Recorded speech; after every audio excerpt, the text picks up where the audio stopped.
সত্যি আজকের দিনে বড় আশা করে আমি মা মনসার ঘর বাড়ি এনেছি। জানি না মা, তোমার চরণে পুষ্পার্ঘ্য আমি তোমাকে ধন্য করতে পারবো কি না। তাই আজকের দিনে আমি তোমার চরণে স্বর্ণপূর্ণা হলাম মাগো। যদি পুজোয় আমি কোনো ভুল করে থাকি, নিজের কন্যা ভেবে তুমি আমায় ক্ষমা করে দিও মা, ক্ষমা করে দিও।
জয় জয় মনসা দেবী, জয় জয় মা, জয় জয় মনসা দেবী, জয় জয় মা।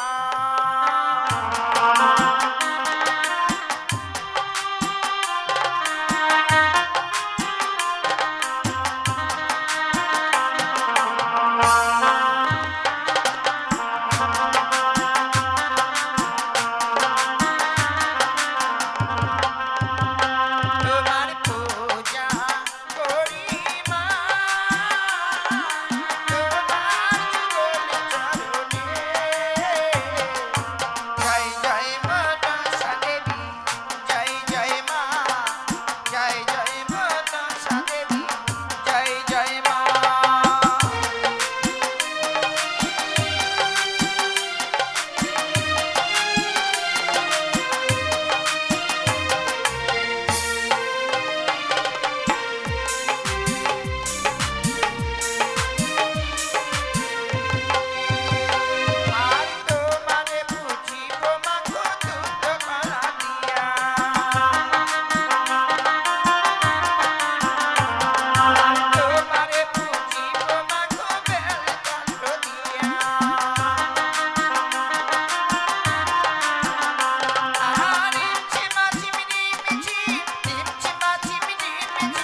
শোনগা, অদূর থেকে শুনলাম সংকীর্তনী উলুধ্বনি, তবে কি তুমি কোনো পুজোয় বসেছ শোনগা? সত্যি গো স্বামী, আজকের দিনে সত্যি আমি এক পুজোয় বসেছি গো। ওগো জানো, আজ আমি নির্জন স্থানে শিব সাধনায় বসেছিলাম, শিব সাধনায় সিদ্ধি লাভ করেছি। তাই পিতা শৈলেশ্বর জন্য দিয়েছেন 2.5 অক্ষর মহাজ্ঞান মন্ত্র। আমি মাতা চণ্ডীকেও স্মরণ করেছিলাম, মাতা চণ্ডী যেন দিয়েছেন হেমতাল জ্যোষ্ঠী। তাই আমার ফিরতে বিলম্ব দেখে তুমি বুঝি চণ্ডী বুঝো সেরে ফেলছিলে সনকা? না গো স্বামী, আজকের দিনে আমি মা চণ্ডীর পুজো করছি না গো। তুমি চণ্ডী পুজো করছো না? কিন্তু আমি এক দেবীর পুজো করছি স্বামী। তুমি দেবীর পুজো করছো অথচ চণ্ডীর পুজো করো না? না গো, তুমি তো জানো সনকা, প্রত্যহ চণ্ডী পুজো না করলে আমরা অন্য জল গ্রহণ করি না। আজ তুমি চণ্ডী পুজো করছো না, তবে কি শখ করে সরস্বতীর পুজো করছো? না গো স্বামী। তাহলে গৃহে বাঁধা লক্ষ্মী, তাও না। সেই লক্ষ্মী? না গো স্বামী, না, আমি আজকের দিনে লক্ষ্মী পুজো করছি না, মা লক্ষ্মী সরস্বতী পুজো করছো না? তাহলে মা শীতলার পুজো করছো? না গো, বলছিলাম স্বামী, আজকের দিন আমি নতুন দেবীকে এনেছি গো। নতুন দেবীর ঘট আনায়ন করে তুমি পুজো করছো? সত্যি গো? এ তুমি কি করছো সনকা? কি গো? তুমি কি দেবীর পুজো করছো না দেবীকে অপমান করছো সনকা? আমি তোমার কথাই কিছুই বুঝতে পারলাম না গো। দেবীর পুজো করছি অথচ দেবীকে অপমান করছি, আমি কি বলছো তুমি গো? বুঝতে পারছো না তাই না? প্রত্যহ চণ্ডী পুজো করি আমরা স্বর্ণ থালায়, আর আজ তুমি কচুর পাত্রে পুজো করছো। এ দেবীকে অপমান ছাড়া আর কি হতে পারে সনকা? না গো স্বামী, না, এই দেবীর এই বিধান।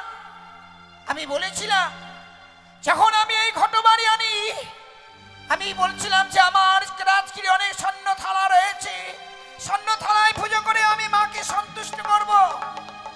কিন্তু আমি শুনলাম কি, যদি স্বর্ণ থালায় পুজো করি সেই পুজো কোনো কার্যকরী হবে না, সে কি অহংকার করা হবে। এই কালো কচু পাতায় পুজো করলেই মা সন্তুষ্ট হবে। কচুর পাত্রে দেবী সন্তুষ্ট হয়, না গো, এমন করুণাময় দেবী আছে আমার তো জানা ছিল না সনকা। বলো বলো শেখে, সেই করুণাময় দেবীর নাম তুমি আমার কাছে একটিবার উচ্চারণ করো সনকা। বলবো স্বামী, তুমি কেন? আমিও জানতাম না। যখন স্নান করতে গেলাম আমি শুনলাম লোকমুখে এই ধরার মুখে নতুন ভাবে আবির্ভূত হয়েছে এই নতুন দেবী। এই নতুন দেবীর কি নাম জানো স্বামী? এমন কি নাম সনকা? এই দেবীর নাম হচ্ছে মা মনসা।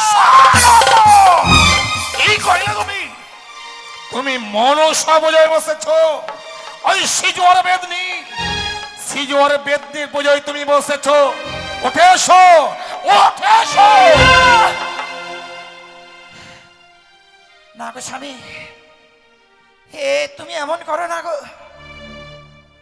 আমি এও লোকে মুখে শুনেছি যদি এই দেবীকে কোনো অপমান করা যায় তাহলে তাহলে কোনো বংশের ভাতি দিদি আনা রাখে না গো। শালকো! আমি সব কিছু জানবার পরও এমনি ভাবে এই পুজো বন্ধ করতে পারবো না। আমি তোমার কোনো কথা শুনতে চাই না। তুমি আমার স্ত্রী, আমার আদেশ পালন করাই তোমার কর্তব্য। তাই স্বামী হয়ে আদেশ করছি, এই মুহূর্তে ওই পুজো থেকে উঠে এসো। ওগো স্বামী, তুমি এমনি ভাবে আর অমন করে সে আমাকে সেই আদেশ করো না। সেই দেবীকে ঘটা করে এনে আমি প্রতিষ্ঠান করেছি, এই দেবীকে আমি না গো, আমি এই পুজো থেকে উঠতে পারবো না গো। আগে তুমি দেবী বলছো?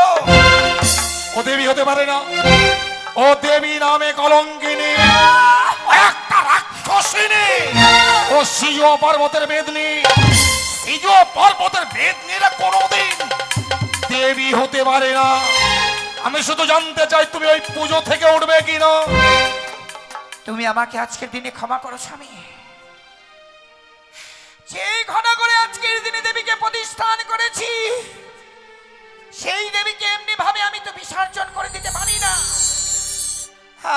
আমি এই পুজো থেকে উঠতে পারবো না গো। তুমি তাহলে পুজো থেকে উঠবে না? না গো স্বামী। বেশ, আজ যখন প্রথম তুমি আমার কথার অবাধ্য হলে, তুমি ক্ষমা তাই করো। এই মুহূর্তে আমি ওই দেবীর ক্ষমতা দেখবো, যাকে তুমি দেবী বলে ঘর স্থাপিত করে পুজো করছো। এই মুহূর্তেই তারই ঘর আমারই পদাঘাতে আমি ভেঙে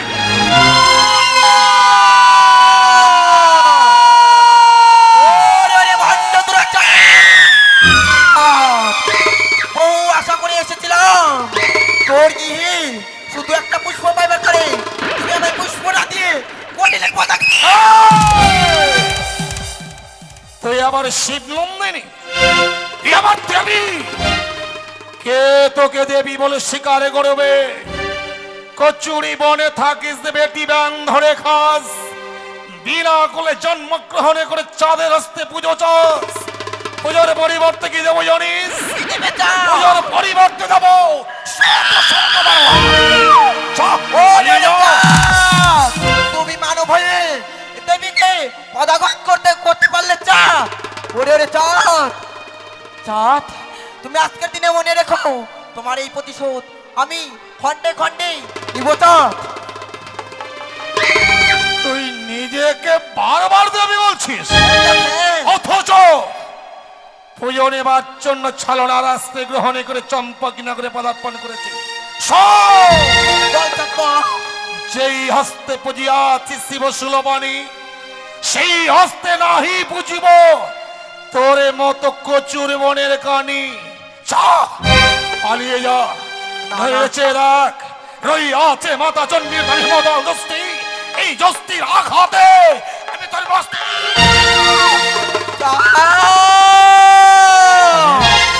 বারবার করে তুমি আমায় আজকের দিনে পদাঘাত করছো। না না না, সে চাঁদকে জানো আমাকে বুঝিয়ে বলতে হবে। ও গো দাদা, তুমি একটিবার আমার চরণে পুষ্পাঞ্জলি অর্পণ করো দাদা। ওর চরণে পুষ্পাঞ্জলি দেবো। চাঁদ, হ্যাঁ। চন্দ্রধর চত্ববি মরিয়া চাইবে রসতল, অথবি না পুজিব তোর চরণ তল। ওরে ওরে চাঁদ, চাঁদ যতবার আমায় অপমান করুক না কেন, না না না, চাঁদকে জানো আমাকে বুঝিয়ে বলতে হবে। ও বলি দাদা গো, আগে করো মনসার পূজা, ইয়ো রে ও মরিহা।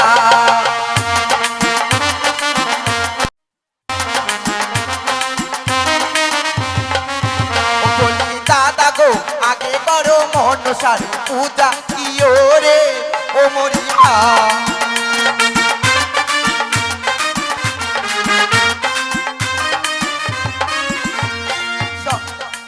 তোর পূজা করবো, কথা তুই পুজো নেবি। আরে পূজা যদি নেবে বেটি সমকেতে দ্বারা দেখি রে কি ও রে ও। শোন কর্ণবাদ করে শোন। আর পূজা যদি নেবে বেটি সম্মুখেতে দ্বারা দেখি রে কি ও রে ও। আচ্ছা পালিয়ে গেছে। ও কি কনি রে তোরি পুজোয় আমার চরণ তলে কি ও রে ও।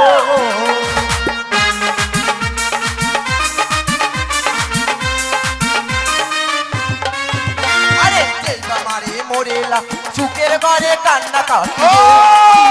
রে ও মরিহা।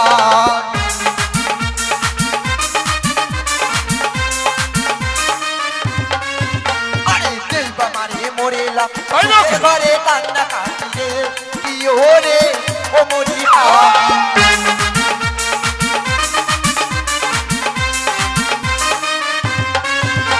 আর মারি বহে তালের বাড়ি পাঠাইব জমপুরি রে কি ও রে ও।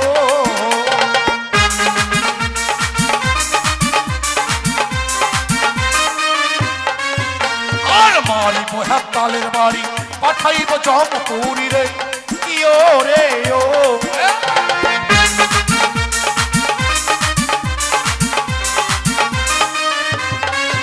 ও কি কনি রে তোরি পুজো আছে হিম তালে কি ও রে ও। সর গৌরবাদ করে তোর পুজো আছে হে তালে রাখাতে। ওরে ওরে ভণ্ড দুরাচার! বুঝেছি বুঝেছি আজকের দিনে তুমি আমার চরণে পুষ্পাঞ্জলি অর্পণ করবে না পুজো নিবি সাথে তাহলে আড়ালে কেন? আমার দৃষ্টি শক্তির বাইরে কেন? সমক সমরে আয়, আমার দৃষ্টি শক্তির মধ্যে আয়। এই মুহূর্তে মা মা বলে তোর চরণ যুগল জড়িয়ে ধরবো, তোর চরণে পুষ্পার ঘর পড়ে করবো, শুধু আমার দৃষ্টি শক্তির মধ্যে আয়।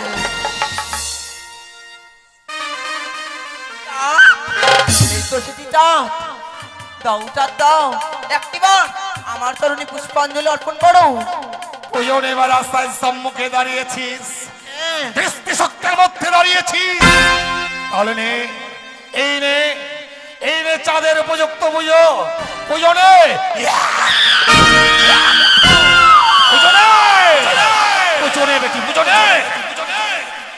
ওরে ওরে চাঁদ বেশ চাঁদ বেশ আমি বুঝেছি তুমি আমায় পুষ্পাঞ্জলি দিবে না, তবে শুনে রাখো যে পরিহত্যাগুলো চলে বলে কায়দা কৌশল একদিন একদিন তোমার ওই হস্তে আমার চরণে পুষ্পাঞ্জলি দিব, এই আমি কথা দিয়ে রেখে গেলাম চাঁদ। হাসালে বেটি হাসালে মরে সত্য নিয়ে দর্প করিস চাঙে মরি কানি। এই মুহূর্তে যদি এই চম্পকি নগর পরিত্যাগ করে নেওয়া যাস তাহলে কি করবো জানিস? তোর চুলের মুষ্টি ধরে এই হে তালের আঘাতে তোর মস্তক বেশ চাঁদ বেশ আজকের দিনে আমি চলেই যাব, তবে যে কয়টা কথা আমি বলে গেলাম তুমি কয়েকটা বাক করে শুনে রেখো চাঁদ। বেটি জানে না চম্পকি নগরে ঘর নাম মোর চন্দ্রবতী সওদাগর। হেতাল লইয়া হাতে দিবানিশি ঘুরি, প্রতি ঘরে ঘরে ওই বেটি কানির অন্বেষণ করি। একবার যদি পাইতাম তারে মারিব হেতালের বাড়ি, সে না বাঁচবে আর আমি বাবা বাহুতি। পরম কৌতুকে মোর চম্পকি নগরে হবে বসতি। জয় শিব শম্ভু, জয় শিব শম্ভু, জয় শিব শম্ভু।